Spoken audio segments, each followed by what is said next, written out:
50대에 시작하는 노후 준비, 어떻게 해야 할까요? 외벌이 저축 퇴직 은퇴. 이제 조금 살만해졌는데 벌써 은퇴를 걱정해야 하나? 50대가 되면 많은 사람들이 이런 생각을 합니다.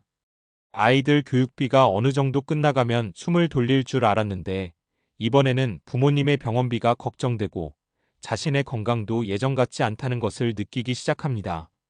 회사에서는 후배들이 치고 올라오고 정년이라는 단어가 더 이상 남의 이야기가 아닙니다. 특히 외벌이 가정이라면 마음이 더 무겁습니다. 내가 일을 그만두면 우리 집은 어떻게 될까? 이 질문은 단순한 돈의 문제가 아닙니다. 가족의 삶과 직결된 문제이기 때문입니다. 많은 사람들이 은퇴를 직장을 그만두는 날이라고 생각합니다. 하지만 진짜 은퇴는 월급이 끊기는 날이 아니라 새로운 삶을 시작하는 첫날입니다. 준비되지 않은 은퇴는 불안이 되지만 준비된 은퇴는 또 다른 인생의 출발점이 됩니다. 지금 50대라면 늦었다고 생각할 수도 있습니다. 하지만 전문가들은 오히려 말합니다. 50대는 아직 노후 준비를 바꿀 수 있는 마지막 골든타임이다. 10년이라는 시간은 생각보다 깁니다. 작은 습관 하나가 노후의 모습을 완전히 바꿔놓기도 합니다. 오늘은 외벌이 가정을 기준으로 현실적으로 실천할 수 있는 노후 준비 방법을 함께 이야기해 보겠습니다. 첫 번째, 노후 준비는 저축보다 지출 관리가 먼저입니다. 많은 사람들이 노후 준비라고 하면 무조건 돈을 많이 모아야 한다고 생각합니다. 하지만 현실은 다릅니다. 월급이 아무리 많아도 쓰는 돈이 많으면 은퇴 후 생활은 어려워집니다. 반대로 소득이 조금 적더라도 소비를 잘 관리하는 사람은 은퇴 후에도 안정적인 생활을 이어갑니다. 50대는 이제 소비의 방향을 바꿔야 하는 시기입니다. 더 많이 버는 것보다 덜 쓰는 구조를 만드는 것이 훨씬 중요합니다. 매달 고정적으로 빠져나가는 보험료, 사용하지 않는 구독 서비스, 불필요한 자동차 유지비, 과도한 외식비. 이런 작은 지출을 줄이는 것만으로도 1년에 수백만 원을 절약할 수 있습니다. 노후 준비는 큰돈보다 생활 습관에서 시작됩니다. 두 번째, 퇴직금을 노후 자금으로만 생각하면 안 됩니다. 많은 직장인들이 이렇게 말합니다. 퇴직금이 있으니까 괜찮겠지. 하지만 현실은 그렇지 않습니다. 퇴직금은 생각보다 빨리 사라집니다. 집수리, 자녀 결혼, 부모님 병원비, 생활비. 몇 년만 지나도 대부분 없어지는 경우가 많습니다. 그래서 퇴직금은 한 번에 사용하는 돈이 아니라 앞으로 2030년을 버틸 자금이라는 관점으로 바라봐야 합니다. 무엇보다 중요한 것은 퇴직금을 투자하더라도 무리한 수익률을 기대하지 않는 것입니다. 은퇴 직전에는 돈을 불리는 것보다 잃지 않는 것이 훨씬 중요합니다. 세 번째, 국민연금만으로는 부족할 수 있습니다. 많은 분들이 국민연금을 받으면 생활이 가능할 것이라고 생각합니다. 하지만 실제 생활비를 계산해보면 부족한 경우가 많습니다. 식비, 관리비, 병원비, 교통비, 예상하지 못한 의료비. 나이가 들수록 의료비는 오히려 늘어나는 경우가 많습니다. 그래서 국민연금은 생활의 기본, 개인 저축과 퇴직연금은 생활의 여유를 만드는 역할이라고 생각하는 것이 좋습니다. 네 번째, 은퇴 후에도 소득이 있는 삶을 준비해야 합니다. 예전에는 은퇴하면 쉬는 것이 당연했습니다. 하지만 평균 수명이 90세에 가까워지는 지금은 이야기가 달라졌습니다. 60세에 은퇴해도 30년을 더 살아야 합니다. 30년 동안 저축만으로 살아가는 것은 현실적으로 쉽지 않습니다. 그래서 최근에는 완전한 은퇴보다 작게라도 계속 일하는 삶을 선택하는 사람들이 늘고 있습니다. 강의를 하거나 자격증을 활용하거나 소규모 창업을 하거나 파트타임으로 일하는 것만으로도 생활의 안정감은 크게 달라집니다. 돈 때문만은 아닙니다. 사람은 일을 하면서 삶의 의미를 느끼기도 하기 때문입니다. 다섯 번째, 건강이 최고의 노후 자산입니다. 노후 준비에서 가장 중요한 것은 건강입니다.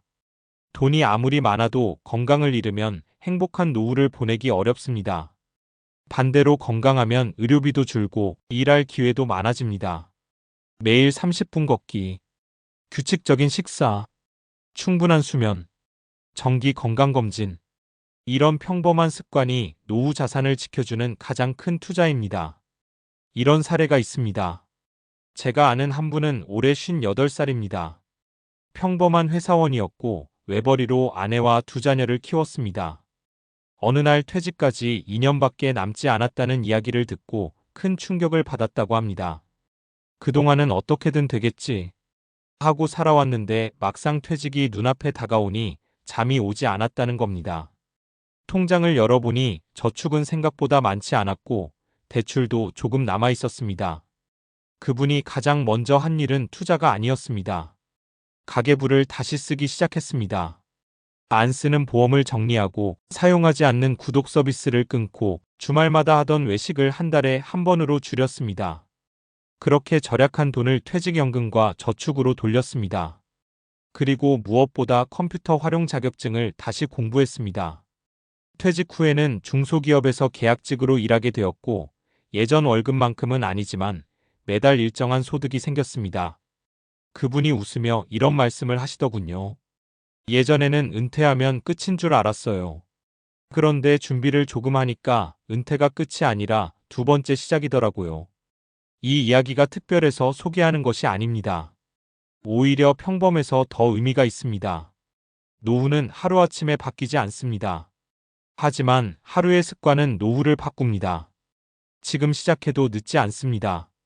50대가 되면 많은 사람들이 이렇게 말합니다. 조금만 더 일찍 준비했더라면 좋았을 텐데. 하지만 중요한 것은 지나간 시간이 아닙니다. 앞으로 남아있는 시간입니다. 지금부터라도 매달 조금씩 저축을 늘리고 불필요한 소비를 줄이고 퇴직 후에도 할 수 있는 일을 준비하고 건강을 관리한다면 10년 뒤의 삶은 분명 달라질 것입니다.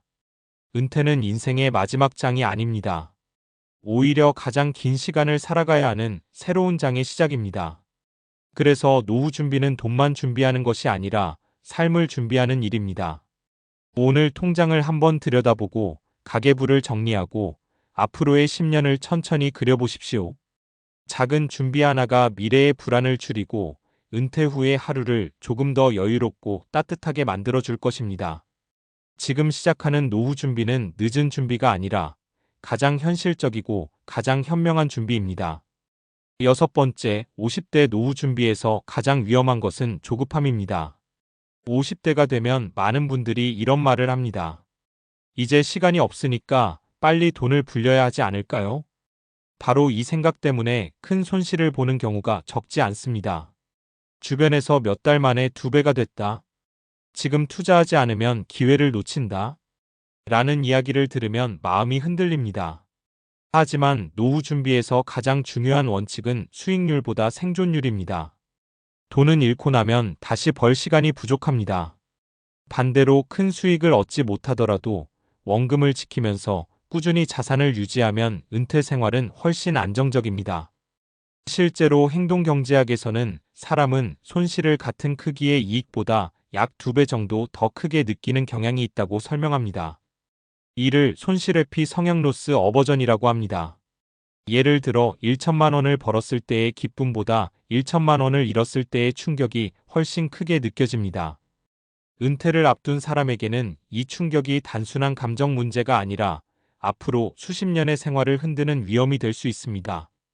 그래서 노후 자산은 공격적인 투자보다 안정적인 현금 흐름을 만드는 방향으로 접근하는 것이 훨씬 합리적입니다. 일곱 번째, 사람들은 자신의 수명을 항상 과소평가합니다. 흥미로운 연구 결과가 있습니다. 많은 사람들은 은퇴 후 1015년 정도를 생각하지만 실제로는 평균 수명이 계속 늘어나면서 은퇴 이후 25년에서 30년 이상 살아가는 경우가 점점 많아지고 있습니다. 여기서 중요한 문제가 하나 생깁니다. 돈보다 오래 사는 것이 아니라 돈이 먼저 바닥나는 상황입니다. 경제학에서는 이것을 장수 위험론 제버티 리스크이라고 부릅니다. 예를 들어 60세에 은퇴해서 80세까지만 살 것이라고 예상하고 생활비를 계산했는데 실제로는 90세까지 살게 된다면 10년 동안의 생활비가 부족해질 수 있습니다. 의학의 발전은 우리의 수명을 늘려주고 있습니다. 하지만 오래 사는 만큼 생활비도 더 오래 필요합니다.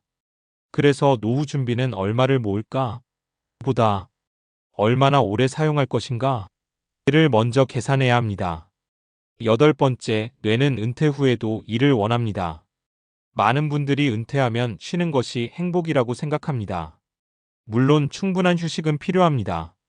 하지만 인간의 뇌는 너무 오랫동안 아무런 목표 없이 지내면 오히려 활력이 떨어지는 경향이 있습니다. 인지과학에서는 새로운 것을 배우고 사람들과 교류하며 적당한 활동을 이어가는 것이 기억력과 집중력 유지에 긍정적인 영향을 준다고 보고합니다. 그래서 은퇴 후에도 작은 일이라도 계속하는 분들이 삶의 만족도가 높은 경우가 많습니다. 꼭 돈을 많이 버는 일이 아니어도 됩니다. 일주일에 며칠만 일하거나 봉사활동을 하거나 새로운 취미를 배우거나 강의를 하거나 손주를 돌보면서도 규칙적인 생활을 유지하는 것만으로도 삶의 활력이 달라집니다. 결국 노후 준비는 통장만 채우는 것이 아니라 하루의 시간을 어떻게 채울 것인지 준비하는 과정이기도 합니다. 이런 이야기가 있습니다. 한 외벌이 가장이 있었습니다. 55세까지는 정말 열심히 일했습니다. 가족을 위해 쉬는 날도 없이 일했고 월급도 꾸준히 모았습니다. 그런데 어느 날 회사에서 희망퇴직 이야기가 나오기 시작했습니다.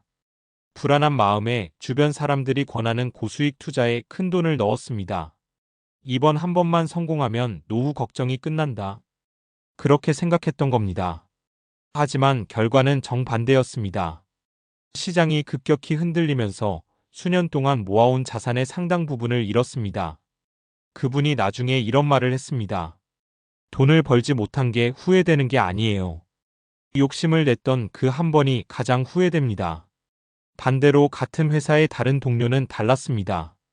큰 돈을 벌겠다는 생각 대신 생활비를 줄이고 퇴직 후에도 주 3일 정도 일할 수 있는 자격증을 준비했습니다. 퇴직 후 월급은 줄었지만 생활은 오히려 더 안정됐습니다. 그분은 웃으면서 말했습니다. 노후는 빨리 부자가 되는 사람이 아니라 오래 버티는 사람이 이기는 게임이더라고요. 이 말에는 깊은 의미가 있습니다. 은퇴는 단거리 경주가 아니라 30년 가까이 이어질 수 있는 마라톤입니다. 그래서 노후 준비의 핵심은 화려한 투자 기술이 아니라 생활비를 관리하는 습관, 건강을 지키는 노력 그리고 꾸준한 현금 흐름을 만드는 지혜입니다. 결국 50대의 노후 준비는 얼마를 더 벌 것인가 보다 어떻게 오래 안정적으로 살아갈 것인가를 설계하는 과정이라고 할 수 있습니다.